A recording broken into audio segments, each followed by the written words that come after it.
Hi, welcome to Wingops tutorial on how to use the required items list. This list helps you keep track of parts you use a lot, helping you see exactly what you need so you never run out of items at any location. To begin, navigate to the Inventory tab and click the Required Items List button. If you want to upload a large list of items all at once, hover over the Actions menu and click Import from Excel. Simply upload your completed spreadsheet here to import your data.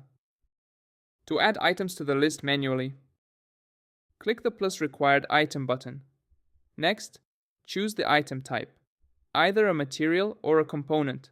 For this example, let's select a material. From the drop-down menu, select the station where the item is needed.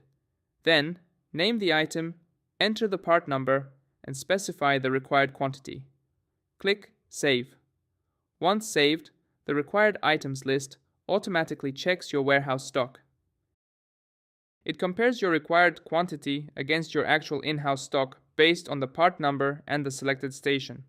By clicking the plus icon on the left, you can expand the view to see your available inventory broken down by specific batches.